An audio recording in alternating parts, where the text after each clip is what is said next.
Hello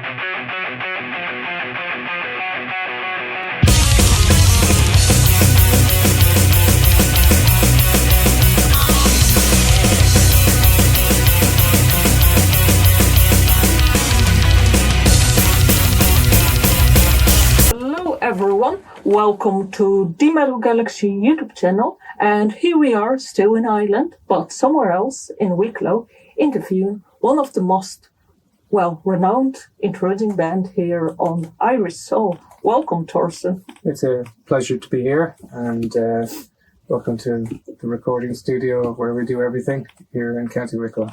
Nice. And actually we met and spoke already and so on. So here we are in person. Introduce you in a different way. You're the brother who plays with the guitars and with, we can show it, but a lot of pedals. So yes. How come?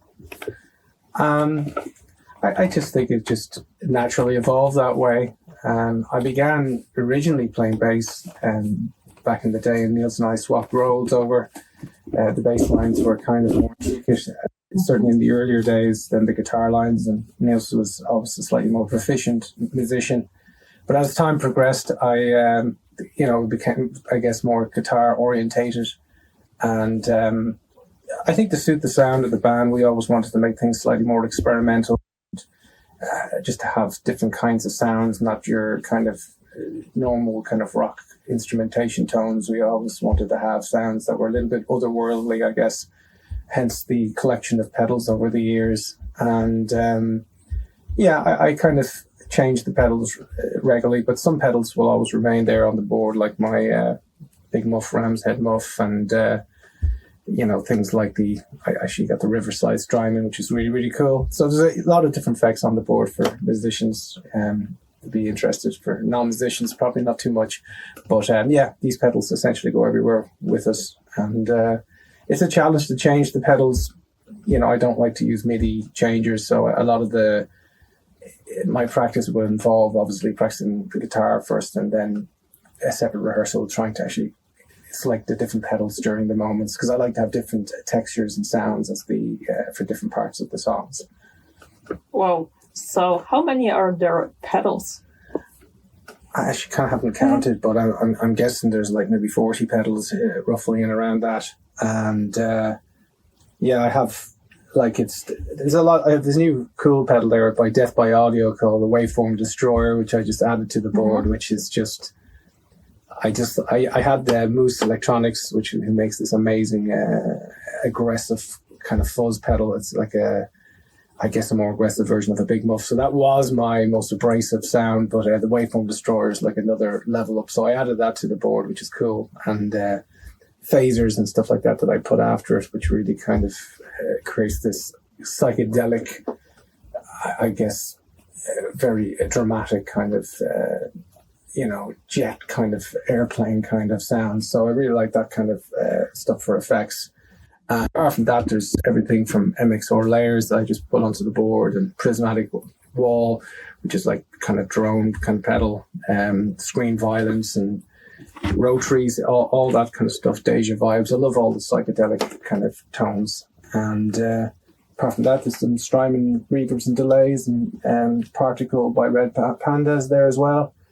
And then I also use hologram microcosm, which is really cool, ambient kind of effects. And that's the rest of them are our universal audio line, which sometimes we use when we don't have our amplifiers. We would use those for the PA system. But in the studio, it's always going to be mic'd up guitar cabs for sure. Nice. So many pedals and so on. Interesting to see all of it. And speaking about your show, The Bottom Factory, a different venue. So I'm on, and as well, when I was watching the show, it was quite a different experience for me than the last time. I would say for me personally, it was much more oriented musically, much more immersive than your previous one, which was more crowd as well, engagement and opium. So for you, how was it to do it in the Bottom Factory? And do you agree, or would you say that the show was the same as 2 years ago? No, I mean, obviously the show is a good bit different than it was 2 years ago. I think when we began as a three-piece with Lloyd, Niels and myself. Mm-hmm. And I would say the vibe was probably very similar to the earlier days of Is An Astronaut, where the focus was definitely completely on the music and the story behind the music. But in fact, we played there many years ago as a three-piece Temple Bar Music Centre. It was called back then, and it was good to get back there. We obviously sold the venue out. It was probably a little bit too small for us, but it was still a pleasure to go back, and brought so many memories, good memories back to us as well. Definitely, it's easier for bookers as well to get you booked, but as well for shows. And I think it's great because there are not so many three pieces. So, and I definitely agree, it adds to the music to your band. It's really nice. And I loved both experience. Check the previous out as well. Let us know what you thought. But yeah, this one was next level. And I believe it fits as well with Embers. Your new album spoke about your dad's passing. So it makes sense to be more instrumental, emotion driven, and let music speak a story. But then I'm wondering, it's quite tough to write and not to be emotional. I would say, like, it's tough to write it down for others. So where did you find strength to translate it into music? When my father passed away, it was November 28th last year, and I can still remember the day when my father was he'd gone Christmas shopping that morning, and he got some bread rolls and lunch, and Niels was actually out here that day recording some bass for a project that we work on called Echo Tal with David Rooney, which we'll talk about later. And we had a great lunch together. It was almost like we were back in the 1980s, just the four of us, my mum and Tommy and Niels and myself. My wife Dervla was actually working in the back on her art. And everything was cool. We went back. He said, "Go back to the studio, guys," and I clean away the table, and we sat in here recording the bass for Echo Tal, and it was about maybe 3:45, and around that time, my wife ran into the studio. She was coming up from the back where her art studio is, and she said, "Quick, your dad is on the ground. He's fallen over." So I could hear in her voice that there's something a little bit more than him just falling over. So we ran over, and he was unresponsive. And everything just seemed to go in slow motion at that point for me. I rang the emergency services, and they also tried to revive him with my mum. My wife had ran out to the roadway to hopefully to flag the ambulance, because it's not that easy of an address to find. And as time progressed, we realized that my dad isn't coming back, and everything definitely, I remember just sitting on the ground because I was feeling really faint and still talking to the emergency services, and everything just kind of slowed down, slow motion. This big heavy machinery on top of my father, trying to revive him with the paramedics that arrived, and everything just went really slow, and I could just see leaves just in slow motion. I asked the paramedics, if you bring him back now, if you somehow revive them, after maybe 20 minutes of him not being alive, what would happen? They said, "Look, we can't think that way. We have to do it." I knew it wouldn't be good if they did. So in one way, I realized at that moment that, it's probably best that this is the way he goes. And I kind of had some kind of weird peace with it. I was thinking, this is the moment that you've been dreading. This is the moment that you knew would happen someday, but not or how it was going to happen, but this is how it's happened in his own back garden. And in one way, it was better for it to be that way than in a hospital or in a hospice. Or later on, I picked up his acoustic guitar, which is hanging on the wall there, his frame is, and I just started playing guitar in the kitchen, just in disbelief, really, what had happened. And Falling Leaves kind of was born out of that. And it was funny because I hadn't really noticed anybody else as I was playing, but when I turned around, my mum and my brother Niels and my wife, everybody was just looking at me playing. They said, "That's really, really nice." And we turned that into a song. Obviously I came to the studio, recorded it, and it kind of gave Embers a new direction. I'd written some songs at that point, but immediately after that, I wrote Odyssey.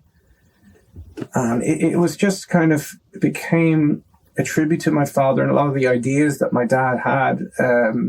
He loved the sitar and different things like that. And we dismissed it. We used sitar very briefly in Zodiac, but never really thought much of it again. And so you basically started to use his ideas. Yeah, totally. And he was also wanted me to record acoustic guitar on quite a lot of the acoustic guitar, including his guitar. And it's buried into a lot of the tracks, which, funny enough, gave a foundation for the sitar to sit, because it's such a percussive instrument that having something else a little bit more percussive than, say, electric guitar, the acoustic guitar seemed to do something to give it a bed to sit in.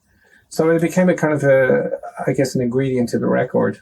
And everything that my father had said, all the different ideas that he had for even songs that I'd written, I tend to use everything that he said, because I wanted this record to be a tribute to him and tribute to his memory.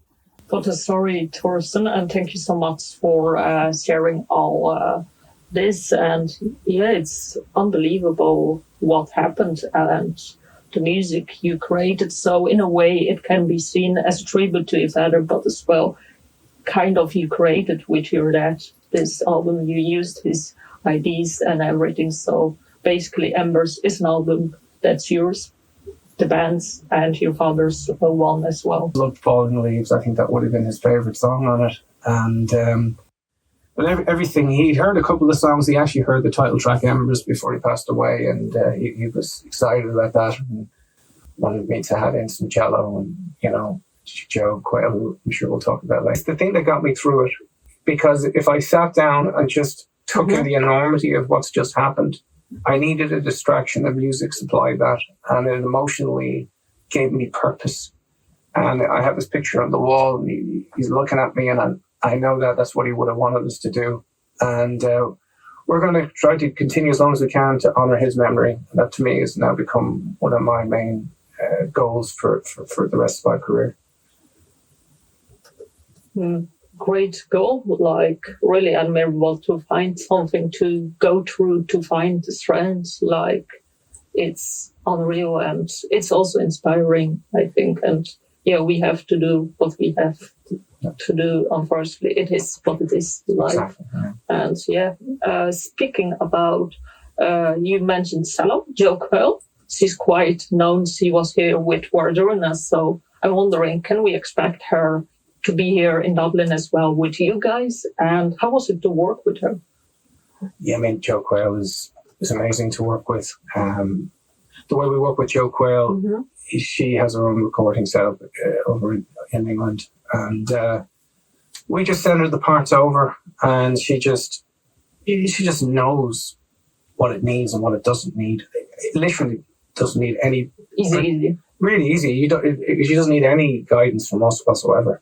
You just send it over, and she just nails it. Everything she sends is just, I'm talking about, like, she could throw like nearly an hour worth of stuff, and you'll want to use everything that she's used, that she's made. I love her music. Yeah, it's great. And so for us, it's great. I mean, we met Joe when we played a show in London a couple of years ago, and I just remember just saying, I better go out and have a look, just, because it's always polite to look at your special guests and to make sure that they're being well received by your audience. So I always go out, and I just end up staying for the full set. Just amazing performer, and to have her on a record is an absolute pleasure for us and an honour.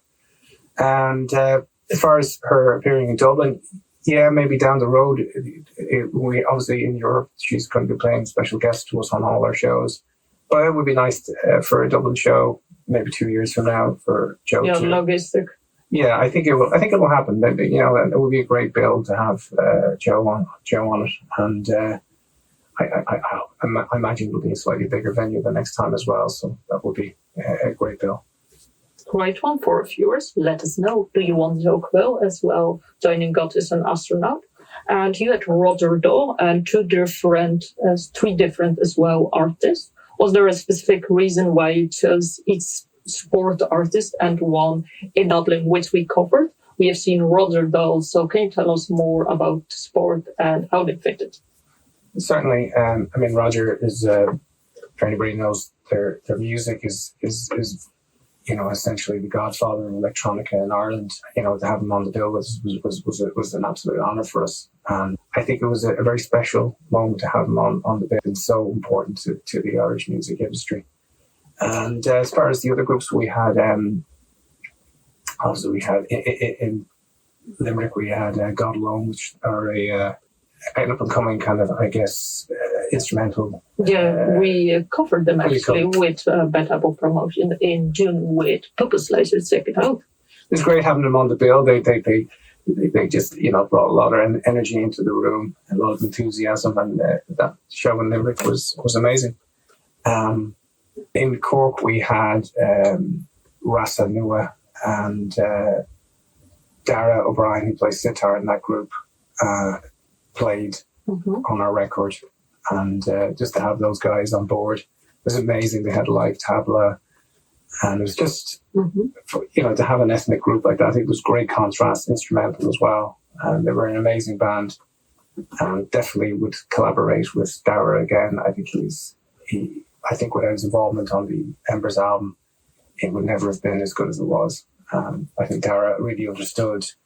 When I told him it was my father's idea to have sitar, and he really just loved the whole idea of it.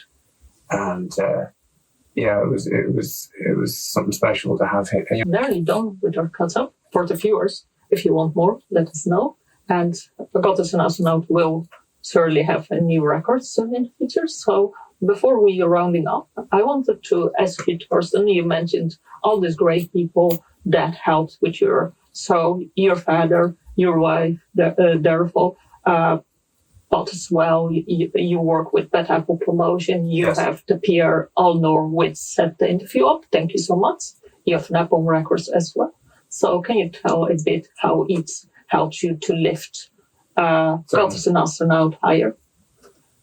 Yeah, I mean, Lona and Napalm Records is just a consummate professional. Has always was always right on the point. Whatever is needed. She's a great PR person, and Napalm have been good, in many ways for us. As good as can be expected. I think looking back at it now, that the label itself is definitely known more for, I guess, metal and kind of European style metal. It hasn't been the perfect home for us due to I just think the styles of music are a lot of their audience base don't really quite understand fully what we do. Like, they'll understand parts of it. So I think their YouTube channel and stuff like that, it wasn't really necessarily doing a lot for us. So on the Embers album, we decided that we would want to use our own channels and stuff like that. And they were really, again, understanding and knew where we were coming from. The rules for us to allow us to do things our way. Yeah, and Is An Astronaut is a difficult band to understand and translate the audience. I hope some of our viewers know what we are talking about, but yeah, it's like post-rock that fits into a metal in a way, and we have spoke already in the previous one. But yeah, definitely they're quite talented, and great to hear that Napalm, you found a way together. Yeah, I mean, Napalm were, they understood that while there is a crossover with, I guess, people that like heavy metal or metal music, we're definitely not metal in any way. We've done metal festivals, and the audience there understand what we're doing. We're 3 albums to Napalm, and the contract is now kind of, I guess, finished, and we're not sure exactly what's next for us as regards to music. Definitely going to continue writing stuff. Whether we release another album is another thing. I'm not really sure whether we do that. It might just be singles and one-off EPs for a while, and we'll just see what way the climate, I guess, is. We're just going to play a lot of live shows and just kind of build it up that way for a while. And then now and then we might just throw singles and EPs out. That's kind of the mindset that we have at the moment.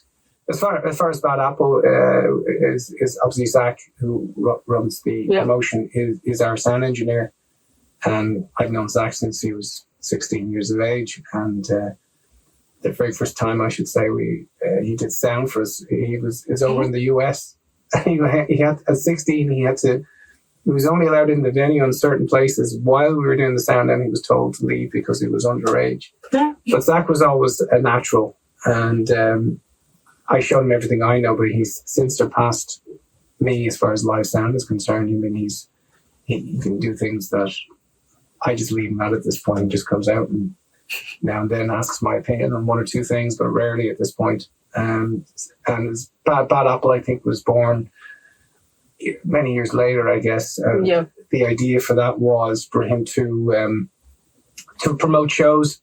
So Zach has always been very honest with us up front, and it works really, really hard to promote the gigs. And one thing I really like about Zach is he understands the band's point of view, and it doesn't take the cut out of the merchandise like some promoters would. And I think that's really important, that people realise, especially promoters, that bands need the merchandise money just to even sometimes make sense of even touring. Break even. Yeah. Definitely. Zach, Bad Apple Promotion is our collaborator. Check out them and keep an eye, as we might together work on a few gigs. And I think Bad Apple Promotion is going to have other gigs, local ones as well, with us or by themselves. You will see it. So support when something pops up. And then speaking about Derval is doing the lights, and you have as well Merck person there, I think. We had first of all, I'll talk about my wife Derval, who does the lights. Derval is an artist. That's her. She has some of her paintings around the room here. That's her passion. That's what she likes to do. And I had this idea at the time. I was thinking, colours are one of her strong points, and I was thinking maybe that could work with the lights. And Derval went on an Ava Lights course, and it was just, I think she's a natural and really, really amazing what she does. And I can still remember my father talking about her, saying, you don't have to tell her anything. She just does everything perfect. Just say nothing. Derval's just natural. And to have Derval doing the lights first is great. We had, obviously in the Button Factory, we had still images in the background, which I think was a nice touch. It kind of gives an environment. And the idea is not to have the images moving too much in the background. They should let the lights kind of do it. Otherwise, it's kind of a sensory overload, I think, if everything's moving. Yeah, and I like this touch because the previous live conference, there was no backdrop. And now you have these images, and I think they greatly told the stories in images. And of course, like you said, the music should speak for yourself. But I think it's a nice one for those who are more visual, a bit getting to learn to go to Is An Astronaut. And I think in a live experience, it's very great to see these images telling a story on their own too. Yeah, it sometimes it works out when they have an LED wall. And Button Factory had one, which was one of the reasons we wanted to play there. When it's a projector, it doesn't quite work that well with the lights because there's like a white screen, and all you see is a white screen because the lights are usually more powerful than what a projector can do. But the LED wall, when it's there, is amazing. That's usually what we do when we're playing the bigger shows in Europe and Italy and stuff like that. They always have LED walls, or in Hungary, I remember they had an LED wall there as well, which was great. So it's extra special when we can throw a little bit of environment into the set. And I was really happy with the presentation of the Button Factory. And I think it's, as far as the merchandise is concerned, we had Lloyd's son, Justin, who was just a natural at selling stuff. He was there, and then my father's old friend Jerry. They used to call him the Tom and Jerry show, I guess. And Tom and Jerry, I'd say for the better part of 8-9 years of our career, we did all the merch. And Jerry wanted to come back, and out of just respect for Tommy, to come back and help with the merchandise. And it was great having Jerry back, and Jerry helped us park the van and all the stuff that he used to do. And Jerry, like ourselves, misses Tommy a lot. And I think Tommy would have been really, really happy with how that night went. He would have been really proud. Yeah, it was great. And it was weird for us because it was the first Irish show that our first Dublin show, I should say, that we played where he wasn't there. and that was on my mind for the whole set. But the whole thing was a tribute to my father, and all I can say is I hope we see him somehow again down the road. But Tommy, you'll be missed.